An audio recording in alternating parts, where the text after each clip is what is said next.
Hello friends, പുതിയൊരു വീഡിയോയിലേക്ക് എല്ലാവർക്കും സ്വാഗതം. ലൈംഗികതയ്ക്ക് കൂടുതൽ പ്രാധാന്യം കൊടുത്തിട്ടുള്ള 5 സിനിമകളെയാണ് നിങ്ങൾ ഇന്നിവിടെ പരിചയപ്പെടാൻ പോകുന്നത്.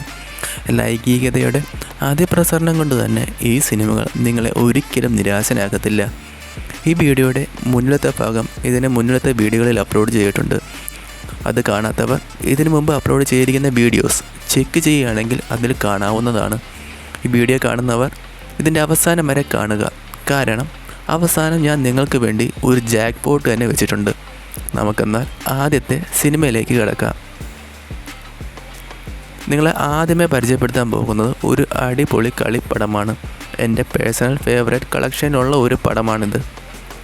നിങ്ങൾക്കും ഇഷ്ടപ്പെടുമെന്ന് തീർച്ചയായ ഒരു കാര്യമാണ്.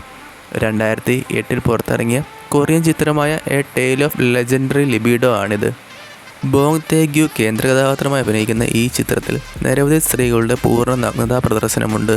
ഇതൊരു അടിപൊളി പടമാണ്. ഒരിക്കലും മിസ് ചെയ്യാൻ പാടില്ലാത്ത ഒരു ചിത്രം. ബിയോൺ ഗാങ്സെ എന്ന ഒരു കഥാപാത്രമാണ് ഈ സിനിമയിലെ കഥാനായകൻ. ബിയോൺ ഒരു അപകടത്തിൽ തൻ്റെ ലൈംഗിക ശേഷി നഷ്ടപ്പെടുന്നു. അതിനാൽ പല കഴിവുകളുള്ള ബിയോൺ ഇക്കാരണത്താൽ സമൂഹത്തിൽ പരിഹസിക്കപ്പെടുന്നു. അവരുടെ ഗ്രാമത്തിലാകട്ടെ സ്ത്രീകൾക്കാണ് പുരുഷനെക്കാരും ആധിപത്യം. പിന്നെ ബിയോണിൻ്റെ കാര്യം ആലോചിക്കേണ്ടതില്ലല്ലോ. നിരവധി പരിഹാസങ്ങൾ ഏറ്റുവാങ്ങിയ ബിയോൺ ഒരു സന്യാസിയുടെ നിർദ്ദേശപ്രകാരം കാട്ടിൽ ഒളിപ്പിച്ച് വെച്ചിരുന്ന ഒരു ദിവ്യ ഔഷധം കണ്ടെടുക്കുന്നു. അതിൽ നിന്നും ഒരു തുള്ളി സേവിച്ച ശേഷം 15 ദിവസം ബ്രഹ്മചര്യം അനുഷ്ഠിച്ചാൽ ബിയോണിൻ്റെ നഷ്ടപ്പെട്ട ലൈംഗിക ശേഷി വീണ്ടെടുക്കാമെന്ന് ആ സന്യാസി പറയുന്നു. അങ്ങനെ കാട്ടിലെത്തിയ ബിയോൺ ആക്രാന്തം കാരണം മുഴുവൻ മരുന്നും സേവിക്കുന്നു. പിന്നീടത്തെ കാര്യം പറയണ്ടല്ലോ. 15 ദിവസം ബ്രഹ്മചര്യം അനുഷ്ഠിച്ചതിന് ശേഷം ബിയോണെ പിടിച്ചു കെട്ടുവാൻ ആർക്കും സാധിക്കുന്നില്ല. നാട്ടിലെ സ്ത്രീകൾ മുഴുവൻ ബിയോണിൻ്റെ ആ മാസ്മരിക പ്രകടനത്തിന് ഇരയാകുന്നു. ഇതൊരു കോമഡി ഫാൻറ്റസി ചിത്രമാണ്. അതുകൊണ്ട് തന്നെ ചിരിക്കാനുള്ള ഭാഗങ്ങൾ നിരവധിയുണ്ട് ഈ ചിത്രത്തിൽ. അതുപോലെ തന്നെ കളിയുടെയും. അങ്ങനെ നാട്ടിലെ സ്ത്രീകളെ മുഴുവൻ ബിയോൺ കളിക്കുന്നു, ഒരു മയവുമില്ലാതെ. അങ്ങനെ പലരും ഇതുവരെ ലഭിക്കാത്ത സുഖം ലഭിക്കുന്നതിനാൽ ബിയോണിൻ്റെ മാന്ത്രിക വലയത്തിൽ വീഴുന്നു. അങ്ങനെ രാജ്യത്തിൽ ഒരു യുദ്ധത്തിൻ്റെ അവസ്ഥയുണ്ടാകുന്നു. ഗ്രാമത്തിലെ പുരുഷന്മാരെല്ലാം അവിടേക്ക് പോകുന്നു. പിന്നീടത്തെ കാര്യം പറയണ്ടല്ലോ. സ്ത്രീകളെല്ലാം ബിയോണിൻ്റെ വീട്ടിൽ വരിയായി ക്യൂ നിൽക്കുവാൻ തുടങ്ങുന്നു പരിപാടി നടത്തുവാൻ വേണ്ടി. അതിനിടയിൽ ബിയോണിന് ഒരു പെൺകുട്ടിയോട് പ്രണയമുണ്ടാവുന്നു. അങ്ങനെ ബിയോൺ പരിപാടിയൊക്കെ അവസാനിപ്പിച്ച് വിവാഹം കഴിക്കുന്നു. അങ്ങനെ ബിയോൺ സ്വസ്ഥമായൊരു ദാമ്പത്യ ജീവിതത്തിലേക്ക് ചുവടി വയ്ക്കുന്നു. ഈ സമയം നാട്ടിൽ കൊടിയ വരൾച്ചയുണ്ടാവുന്നു. ഗ്രാമത്തിലെ ഒരു ജോയ്സിനെ കണ്ട് പ്രശ്നം വെച്ച് നോക്കിയപ്പോൾ ബിയോണാണ് കാരണക്കാരൻ എന്ന് കാണിക്കുന്നു. ബിയോൺ ആ ദിവ്യ ഔഷധം മുഴുവൻ സേവിച്ചതിനാൽ കാട്ടിലെ വനദേവത രോക്ഷാവതിയാണെന്നും അതിനാലാണ് ഗ്രാമത്തിൽ മഴ ലഭിക്കാത്തതെന്നും പറയുന്നു. ഇതിന് പ്രതിവിധിയായി ബിയോണിനെ ബലി കൊടുക്കുവാൻ ഗ്രാമത്തിലെ ജനങ്ങൾ തീരുമാനിക്കുന്നു. ബിയോണിനെ എല്ലാവരും ചേർന്ന് പിടിച്ചുകെട്ടി ഒരു ഗുഹയുടെ മുന്നിൽ കൊണ്ടുവരുന്നു. അതിനുശേഷം ബിയോണിനെ ആ ഗുഹയിലേക്ക് പറഞ്ഞു വിടുന്നു. ആ ഗുഹയിൽ വനദേവതയായി കാണിക്കുന്നത് ഒരു കരടിയെയാണ്. ആ കരടിയുടെ മാളത്തിൽ പോയവരാരും തിരികെ വന്നിട്ടില്ലെന്നാണ് ചരിത്രം പറയുന്നത്. ആ ഗുഹയിൽ കയറിയ ബിയോൺ ആ കരടിയുമായി പരിപാടി നടത്തുന്നു. അങ്ങനെ സന്തോഷവതിയായ വനദേവന ഗ്രാമത്തിൽ മഴ പെയ്യിക്കുന്നു. മടങ്ങിപ്പോയ ബിയോൺ പിന്നീട് ആ ഗ്രാമത്തിലോട്ട് തിരികെ വന്നില്ല. ബിയോണിൻ്റെ ഭാര്യയെ ബിയോണിൻ്റെ ചേട്ടൻ വിവാഹം കഴിക്കുന്നു. ബിയോൺ അങ്ങനെ മരിച്ചെന്ന് ഗ്രാമത്തിലെ ജനങ്ങൾ വിശ്വസിക്കുന്നു. പക്ഷേ യാഥാർത്ഥ്യത്തിൽ ബിയോൺ ആ ഗ്രാമത്തിൽ നിന്നും മറ്റൊരു ഗ്രാമത്തിലേക്ക് പേരും വേഷവും മാറ്റി പോവുകയാണ് ഉണ്ടായത്. ഈ സിനിമ ഒരു കോമഡി ഫാൻറ്റസി കളിപ്പടം എന്ന രീതിയിലാണ് പോകുന്നത്. അതുകൊണ്ട് തന്നെ ഈ പടം കാണുന്ന മിക്കവർക്കും ഇത് ഇഷ്ടപ്പെടും. സുന്ദരികളായ നിരവധി സ്ത്രീകളുടെ നഗ്നതാ പ്രദർശനം കൊണ്ട് തന്നെ ഈ പടം നിങ്ങളുടെ പേഴ്സണൽ ഫേവറേറ്റ് കളക്ഷനിലോട്ട് പോകുമെന്ന് തീർച്ച. നിങ്ങൾ ഈ വീഡിയോ കാണുമ്പോൾ ഇതൊന്ന് ലൈക്ക് ചെയ്ത് കാണുക. നിങ്ങൾ ചെയ്യുന്ന ഓരോ ലൈക്കും കമൻറ്റുമാണ് ഇത്രയും പുതിയ സിനിമകൾ നിങ്ങളെ പരിചയപ്പെടുത്തുവാൻ എനിക്ക് പ്രചോദനമാകുന്നത്. നിങ്ങളെ രണ്ടാമതായി പരിചയപ്പെടുത്താൻ പോകുന്നത് 1976 പുറത്തിറങ്ങിയ ഇറ്റാലിയൻ പടമായ പെൻഷൻ പരൈസോ ആണ്. ഗ്ലോറിയ ഗൗഡ കേന്ദ്ര കഥാപാത്രമായി അഭിനയിക്കുന്ന ഈ ചിത്രത്തിൽ പൂർണ്ണ നഗ്നതാ പ്രദർശനമുണ്ട്.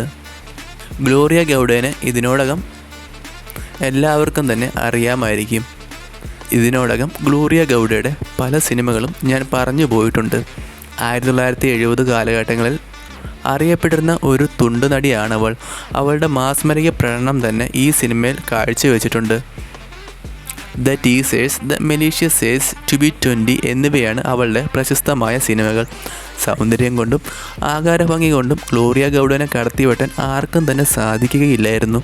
ഈ സിനിമയിൽ ജോർജിയ മിറാൻഡി എന്നൊരു കഥാപാത്രത്തെയാണ് ഗ്ലോറിയ ഗൗഡ അവതരിപ്പിക്കുന്നത്. ജോർജിയയ്ക്കും അവളുടെ സഹോദരിക്കും കൂടി അവളുടെ മുത്തശ്ശി ഒരു ഫാം ഹൗസ് കൊടുക്കുന്നു. അങ്ങനെ അവർ ആ ഫാം ഹൗസ് നവീകരിക്കാൻ തീരുമാനിക്കുന്നു. അവർ ആ ഫാം ഹൗസിൽ ഒരു ഹോം സ്റ്റേ ആക്കി മാറ്റുന്നു. ഹോം സ്റ്റേയുടെ പരസ്യത്തിന് വേണ്ടി നിരവധി പരിപാടികൾ അവർ ചെയ്യുന്നു. എന്നാൽ പബ്ലിസിറ്റിക്ക് വേണ്ടി ചെയ്യുന്ന ഓരോ കാര്യവും അവിടുത്തെ നാട്ടുകാരാൽ തെറ്റിദ്ധരിക്കപ്പെടുന്നു. വൈകാതെ അവിടുത്തെ ഹോം സ്റ്റേ വളരെ പെട്ടെന്ന് പേരുകേട്ട ഒരു വെടിശാലയായി മാറുന്നു. അക്കാര്യം ആ 2 സഹോദരിമാർക്കും അറിയില്ലായിരുന്നു. അവിടെ പരിപാടി നടത്തുവാൻ ജനങ്ങളുടെ തിരക്കായി. അങ്ങനെ ആ സഹോദരങ്ങൾ വളരെയധികം പണം അതിൽ നിന്ന് സമ്പാദിക്കുന്നു. പല സുന്ദരിമാരുടെയും കളികൾ നിറഞ്ഞതാണ് ഈ സിനിമ. അതുകൊണ്ട് തന്നെ നിങ്ങൾക്ക് എല്ലാവർക്കും ഈ സിനിമ ഇഷ്ടപ്പെടും. ജോർജിയയുടെ ഈ പരിപാടി അവളുടെ കാമുകൻ അറിയുന്നു. അവൻ അത് അന്വേഷിക്കാൻ ഒരു രാത്രി അങ്ങോട്ട് ചെല്ലുന്നു. അന്ന് രാത്രി നല്ല രീതിയിൽ ചില സംഭവവികാസങ്ങൾ ഉണ്ടാകുന്നു. അതെല്ലാം നിങ്ങൾ ഈ സിനിമ കണ്ട് തന്നെ മനസ്സിലാക്കുക. വളരെയധികം ത്രസിപ്പിക്കുന്ന ദൃശ്യങ്ങൾ ഈ സിനിമയിലുണ്ട്. വിൻറ്റേജ് കളക്ഷൻ തപ്പിപ്പോകുന്നവർക്ക് ഒരിക്കലും മിസ് ചെയ്യാനാവാത്ത പല രംഗങ്ങളും ഇതിലുണ്ട്. ഗ്ലോറിയ ഗൗഡയുടെ മാസ്മരിക പ്രകടനം കൊണ്ട് തന്നെ ഈ സിനിമ മിക്കവരുടെയും ഫേവറേറ്റ് ലിസ്റ്റിലോട്ട് പോകുമെന്ന് തീർച്ച. നിങ്ങൾ ഈ വീഡിയോ കാണുമ്പോൾ ഇതൊന്ന് ലൈക്ക് ചെയ്ത് കാണുക. നിങ്ങൾ ചെയ്യുന്ന ഓരോ ലൈക്കും കമൻറ്റുമാണ് ഇത്രയും പുതിയ സിനിമകൾ നിങ്ങളെ പരിചയപ്പെടുത്തുവാൻ എനിക്ക് പ്രചോദനമാകുന്നത്. നിങ്ങളെ മൂന്നാമതായി പരിചയപ്പെടുത്താൻ പോകുന്നത് ഒരു അടിപൊളി ഫ്രഞ്ച് പടമാണ്. 1986 പുറത്തിറങ്ങിയ എവരി ഫ്രഞ്ച് വുമൺ വാൻസ് എന്ന പടമാണിത്. സെറീന ഗ്രാൻഡി കേന്ദ്ര കഥാപാത്രമായി അഭിനയിക്കുന്ന ഈ ചിത്രത്തിൽ പല സ്ത്രീകളുടെയും പൂർണ്ണ നഗ്നതാ പ്രദർശനമുണ്ട്. റോഗർ എന്നൊരു 19കാരൻ നീണ്ട 3 വർഷത്തിന് ശേഷം സ്വന്തം നാട്ടിലേക്ക് വേനൽക്കാലാവധി ആഘോഷിക്കാൻ വരുന്നു. നാട്ടിലെത്തിയ അവൻ ആ പ്രദേശത്തുള്ള മിക്ക സ്ത്രീകളുമായി പരിപാടി നടത്തുന്നു. അതാണ് ഈ സിനിമയുടെ ഇതിവൃത്തം. ചിത്രത്തിൻ്റെ തുടക്കത്തിൽ കഥാനായകനായ നമ്മുടെ പയ്യൻ ഒരു കാളവണ്ടിയിൽ പോകുന്നത് കാണിക്കുന്നു. പോകുന്നതിൻ്റെ ഇടയ്ക്ക് അവൻ വണ്ടി ഓടിച്ചിരുന്ന സ്ത്രീയുടെ മാറിടത്തിലേക്ക് നോക്കുന്നു. അതെല്ലാം ഈ സിനിമയിൽ അതേപോലെ തന്നെ കാണിക്കുന്നുണ്ട്. ആ സ്ത്രീയാകട്ടെ അവന് കാണത്തക്ക വിധത്തിൽ നിന്നു കൊടുക്കുന്നു. 19 വയസ്സുള്ളവൻ ഇതുവരെയായിട്ടും ഒരു സ്ത്രീയുമായി ഇടപഴകിയിട്ടില്ല. അതിൻ്റെ എല്ലാ ആർത്തിയും ഉണ്ടായിരുന്നു അവന്. വളരെ സമ്പന്നമായ ഒരു വീട്ടിലെ അംഗമായിരുന്നു അവൻ. അവൻ്റെ വീട്ടിൽ തന്നെ പണിയെടുക്കാൻ ധാരാളം സ്ത്രീകൾ ഉണ്ടായിരുന്നു. വളരെയധികം സുന്ദരികളായിരുന്നു അവർ പണിക്കാരായ ചില പയ്യന്മാരായിട്ട് പണി നടത്തുന്നത് അവൻ കാണാറുണ്ടായിരുന്നു. തൻ്റെ നാട്ടിലെ ഈ പരിപാടി ആദ്യമായിട്ട് കാണുന്നത് കൊണ്ട് തന്നെ അവൻ ഇതിനെപ്പറ്റി വലിയ ധാരണയൊന്നുമില്ലായിരുന്നു.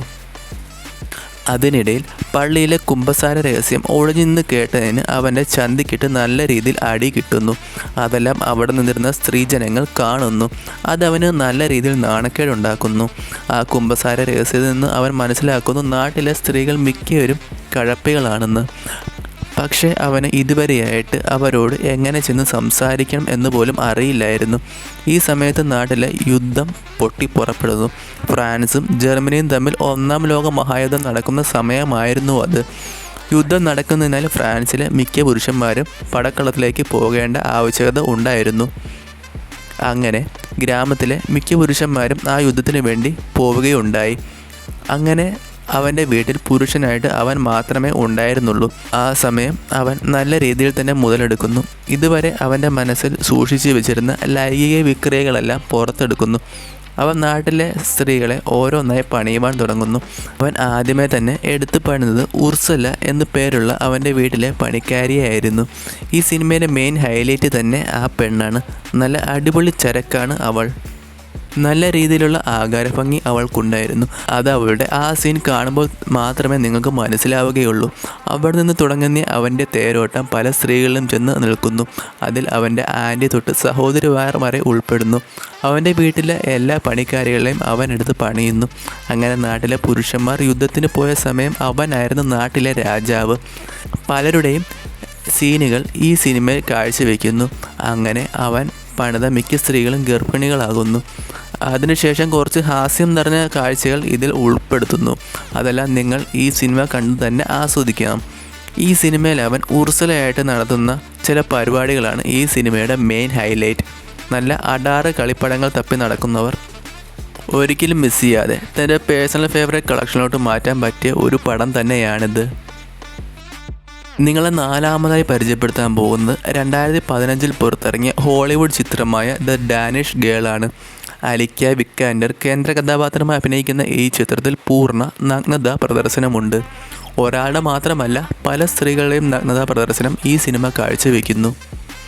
ലില്ലി ജെറാൻഡ് എന്നീ 2 ചിത്രകാരന്മാരുടെ കഥ പറയുന്നതാണ് ഈ സിനിമ. ഇരുവരും പരസ്പരം വിവാഹിതരായിരുന്നു. വളരെയധികം പ്രശസ്ത ചിത്രകാരന്മാരായിരുന്നു ഇരുവരും. അതുകൊണ്ട് തന്നെ സമൂഹത്തിൽ നല്ല വില അവർക്കുണ്ടായിരുന്നു. ജെറാഡയുടെ ഒരു ചിത്രത്തിന് വേണ്ടി തൻ്റെ ഭർത്താവായ ലില്ലിയോട് ഒരു സ്ത്രീയുടെ വേഷം കെട്ടി മോഡലായി വരുവാൻ പറയുന്നു. സ്ത്രീ വേഷം കെട്ടിയ ലില്ലിയെ ശരിക്കും തിരിച്ചറിയാൻ പോലും സാധിക്കുകയില്ലായിരുന്നു. വളരെയധികം സുന്ദരിയായി മാറിയിരുന്നു അവൾ. സ്ത്രീ വേഷം കെട്ടിയതോടൊപ്പം അവൻ്റെ സ്വഭാവത്തിൽ മാറ്റം വരുവാൻ തുടങ്ങിയിരുന്നു. ചാന്തുപൊട്ട് സിനിമയിലെ ദിലീപിനെ പോലെ ആകുന്നു അവൻ. ഇക്കാര്യം അവൻ്റെ ഭാര്യയായ ജെറാഡ വലിയ കാര്യമായിട്ടെടുത്തില്ല. ദിവസങ്ങൾ കഴിഞ്ഞ് ജെറാഡയും ലില്ലിയും ഒരു പാർട്ടിക്ക് പോകുവാൻ തീരുമാനിക്കുന്നു. ലില്ലിയോട് അപ്പോഴും ജെറാഡ ഒരു സ്ത്രീ വേഷം കെട്ടുവാൻ പറയുന്നു. സ്ത്രീ വേഷം കെട്ടിയ ലില്ലിയെ പാർട്ടിയിൽ വെച്ച് ആരും തിരിച്ചറിയുന്നില്ല. ജെറാഡയോട് ആരാണ് ഇതെന്ന് തിരക്കിയപ്പോൾ അത് തൻ്റെ ഒരു കസിനാണെന്ന് കള്ളം പറയുന്നു. അവിടെ വെച്ച് ലില്ലിയെ ഒരാൾ വളയ്ക്കുവാനും ശ്രമിക്കുന്നു. അതെല്ലാം ഈ സിനിമയിൽ കാണിക്കുന്നുണ്ട്. പാർട്ടിയിൽ വെച്ച് ജെറാഡ മനസ്സിലാക്കുന്നു ലില്ലിയുടെ സ്വഭാവത്തിലുണ്ടാകുന്ന ചില വ്യത്യാസങ്ങൾ. അത് ശരിയാക്കാൻ വേണ്ടി ജെറാഡ കിടപ്പറയിൽ ചില പരിപാടികൾ നടത്തുന്നു. പക്ഷെ അതൊന്നും ഒരു രീതിയിലും ഫലിക്കുന്നില്ല. ജെറാഡയുടെ കിടപ്പറയിൽ കാണിച്ചു കൂടുന്ന പരിപാടികളാണ് ഈ സിനിമയുടെ മെയിൻ ഹൈലൈറ്റ്. അതിൽ എല്ലാം തന്നെ കാണിക്കുന്നുണ്ട്. പ്രേക്ഷകർ നല്ല രീതിയിൽ ആവേശഭരിതരാകാൻ വേണ്ട കാഴ്ചകൾ എല്ലാം തന്നെ ഇതിലുണ്ട്. അതുകൊണ്ട് തന്നെ ഈ പടം നിങ്ങൾക്കെല്ലാവർക്കും ഇഷ്ടപ്പെടുക തന്നെ ചെയ്യും. ഈ സിനിമയുടെ ബാക്കി കഥ ഞാൻ പറയുന്നില്ല, നിങ്ങൾ അതെല്ലാം ഈ സിനിമ കണ്ട് തന്നെ ആസ്വദിക്കും. ജെറാഡയുടെ ചില പരിപാടികളും നഗ്നതാ പ്രദർശനവും കൊണ്ട് ഈ സിനിമ നിങ്ങളെ ഒരിക്കലും നിരാശനാക്കത്തില്ല. നിങ്ങളെ 5-മതായി പരിചയപ്പെടുത്താൻ പോകുന്നത് 2005 പുറത്തിറങ്ങിയ സ്പാനിഷ് ചിത്രമായ മൈ ബ്രദേഴ്സ് വൈഫാണ്. പേര് പോലെ തന്നെ ഈ ചിത്രത്തിൻ്റെ ഇതിവൃത്തം അവിഹിതമാണ്. ബാർബറ മോറി കേന്ദ്ര കഥാപാത്രമായി അഭിനയിക്കുന്ന ഈ ചിത്രത്തിൽ പൂർണ്ണ നഗ്നതാ പ്രദർശനമുണ്ട്. വളരെയധികം സുന്ദരിയായ നടിയാണ് ബാർബറ. ബാർബറയുടെ സൗന്ദര്യവും ആകാരഭംഗിയും അതുപോലെ തന്നെ ചിത്രത്തിൽ എടുത്തു കാണിക്കുന്നുണ്ട്. സോയി എന്നൊരു കഥാപാത്രത്തിനെയാണ് ബാർബറ അഭിനയിക്കുന്നത്. സോയി തൻ്റെ ഭർത്താവായ ഇഗ്നേഷ്യോയോട് 10 വർഷമായി വിവാഹിതരാണ്. പക്ഷേ ഇഗ്നേഷ്യോയ്ക്ക് സോയിയോട് വലിയ താല്പര്യമില്ലായിരുന്നു. ഇത്രയും സുന്ദരിയായൊരു ആറ്റഞ്ചേരക്കിനെ ഭാര്യയായിട്ട് കിട്ടിയിട്ട് പോലും ഇഗ്നേഷ്യോയ്ക്ക് വേണ്ട രീതിയിൽ ഉപയോഗിക്കാൻ പറ്റുന്നില്ല. സോയി തൻ്റെ കാമം തീർക്കുവാൻ തൻ്റെ ഭർത്താവായ ഇഗ്നേഷ്യോയായിട്ട് പല സന്ദർഭങ്ങളിലും ബന്ധപ്പെടുവാൻ ശ്രമിച്ചിരുന്നു. പക്ഷേ എങ്കിലും മിക്കപ്പോഴും അത് നടക്കാതെ പോവുകയാണ് ഉണ്ടായത്. അങ്ങനെ അടങ്ങാത്ത ദാഹവുമായി സോയി അലയുന്നു. ശനിയാഴ്ചകളിൽ മാത്രമാണ് ഇഗ്നേഷ്യോ തൻ്റെ ഭാര്യയായ സോയിയായിട്ട് ബന്ധപ്പെടാറുള്ളത്. പക്ഷെ അത് മാത്രം കൊണ്ട് അവൾക്ക് മതിയാവില്ലായിരുന്നു. ഈ സമയത്ത് ഇഗ്നേഷ്യോയുടെ പൂവാനായ സഹോദരൻ ഗോൺസാലോ അവരുടെ വീട്ടിലോട്ട് താമസിക്കുവാനായിട്ട് എത്തുന്നത്. ഗോൺസാലോ മിക്കപ്പോഴും അവരുടെ സ്വകാര്യതയിലേക്ക് കടന്നു കയറുകയുണ്ടായി. അങ്ങനെയിരിക്കെ ഒരിക്കൽ സോയി തൻ്റെ സങ്കടങ്ങൾ ഗോൺസാലോയോട് പറയുന്നു. തനിക്ക് ഈ അവസരം മുതലെടുക്കണമെന്ന് ഗോൺസാലോ ഉറപ്പിക്കുന്നു. അങ്ങനെ ഇഗ്നേഷ്യോയ്ക്ക് ബിസിനസ് ആവശ്യകരമായി വീട്ടിൽ നിന്ന് മാറി നിൽക്കേണ്ടതായി വരുന്നു. ഈ സമയം ഗോൺസാലോ സോയെ വളച്ച് പരിപാടികൾ നടത്തുന്നു. സോയയുടെ പല കളികൾ നമുക്ക് ഈ സിനിമയിൽ കാണാം. അതെല്ലാം തന്നെ പ്രേക്ഷകരെ നല്ല രീതിയിൽ ആവേശഭരിതരാക്കുമെന്ന് തീർച്ച. അങ്ങനെ ഇഗ്നേഷ്യോ തിരിച്ച് വീട്ടിൽ വരുന്നത് വരെ സോയും ഗോൺസാലോയും നല്ല പരിപാടികൾ നടത്തി അടിച്ചു പൊളിച്ചുകൊണ്ടിരുന്നു. വീട്ടിൽ മടങ്ങിയെത്തിയ ഇഗ്നേഷ്യോ ഈ വിവരങ്ങൾ എങ്ങനെയൊക്കെയോ അറിയുന്നു. അങ്ങനെ സോയി ഇഗ്നേഷ്യോ ആയിട്ട് വാക്ക് തർക്കത്തിൽ ഏർപ്പെടുന്നു. അവസാനം സോയി തൻ്റെ വീട്ടിലോട്ട് മടങ്ങി പോകുന്നു. ഈ സമയം സോയി ഗർഭിണിയായിരുന്നു. അങ്ങനെ ഗോൺസാലോയും ഇഗ്നേഷ്യോയും തമ്മിൽ വഴക്കുണ്ടാകുന്നു. ഇഗ്നേഷ്യോ ഒരു സ്വർഗ അനുരാഗിയാണെന്നും ചെറുപ്പത്തിൽ അവൻ ഗോൺസാലോയെ പീഡിപ്പിച്ചിട്ടുണ്ടെന്നും ഗോൺസാലോ പറയുന്നു. അതിന് പ്രതികാരമായിട്ടാണ് താൻ ഇഗ്നേഷ്യോയുടെ ജീവിതം നശിപ്പിക്കുവാൻ ശ്രമിച്ചതെന്നും ഗോൺസാലോ പറയുന്നു. ഇതെല്ലാം കഴിഞ്ഞ് ഇഗ്നേഷ്യോ തൻ്റെ ജീവിതത്തിലോട്ട് ഒന്ന് തിരിഞ്ഞു നോക്കുന്നു. തനിക്ക് പറ്റിയ തെറ്റാണ് ഇതിനെല്ലാത്തിനും കാരണമെന്ന് അവൻ മനസ്സിലാക്കുന്നു. സോയിക്ക് വേണ്ടതെല്ലാം കൊടുത്തിരുന്നുവെങ്കിൽ അവൾ അങ്ങനെ പോകില്ലായിരുന്നുവെന്നും അവൻ ചിന്തിക്കുന്നു. അങ്ങനെ അവൻ സോയിയെ ഫോണിൽ ബന്ധപ്പെടുന്നു. തിരിച്ചു വരണമെന്നും പറയുന്നു. സോയിയെയും സോയിക്ക് ജനിക്കാൻ പോകുന്ന സന്തതിയുടെയും പൂർണ്ണ ചെലവ് താൻ നോക്കിക്കൊള്ളാമെന്നും ഇഗ്നീഷ്യ പറയുന്നു. തിരിച്ച് സോയി ഇനി തനിക്ക് ആരുമായി ബന്ധപ്പെടാനുള്ള സ്വാതന്ത്ര്യം തരണമെന്ന് പറയുന്നു. അങ്ങനെ സോയിയും ഇഗ്നീഷ്യയും തമ്മിൽ ഒന്നിക്കുന്നതോടെ ഈ ചിത്രം അവസാനിക്കുന്നു. സോയിയുടെ നഗ്നയായിട്ടുള്ള പല മാസ്മരിക രംഗങ്ങളും ഇതിലുണ്ട്. ഈ ചിത്രത്തിലുടനീളം സോയിയുടെ പല കളികളുമുണ്ട്. അതുകൊണ്ട് തന്നെ ഇത് കാണുന്ന പ്രേക്ഷകർ നല്ല രീതിയിൽ തന്നെ ആവേശഭരിതരാകുമെന്ന് തീർച്ച. നിങ്ങൾക്ക് ഈ വീഡിയോ ഇഷ്ടപ്പെടുകയാണെങ്കിൽ ഈ വീഡിയോ ലൈക്ക് ചെയ്യുക. നിങ്ങൾ ചെയ്യുന്ന ഓരോ ലൈക്കും കമൻറ്റുമാണ് ഇത്തരം പുതിയ സിനിമകൾ നിങ്ങളെ പരിചയപ്പെടുത്തുവാൻ എനിക്ക് പ്രചോദനമാകുന്നത്. ഇനി ഞാൻ അവസാനം പറഞ്ഞ ജാക്ക്പോട്ടിൻ്റെ കാര്യം പറയാം. ആർക്കെങ്കിലും ഈ സിനിമകൾ കാണുവാൻ ആഗ്രഹമുണ്ടെങ്കിൽ വെറുതെ തപ്പിടന്ന് സമയം കളയണ്ട. ഞങ്ങളുടെ ഇൻസ്റ്റാഗ്രാം പേജ് ചെക്ക് ചെയ്യൂ. ലിങ്ക് താഴെ ഡിസ്ക്രിപ്ഷനിലും കമൻറ്റ് ബോക്സിലും കൊടുത്തിട്ടുണ്ട്. അപ്പോൾ പുതിയ വീഡിയോ ആയിട്ട് വരും വരെ ബൈ ബൈ.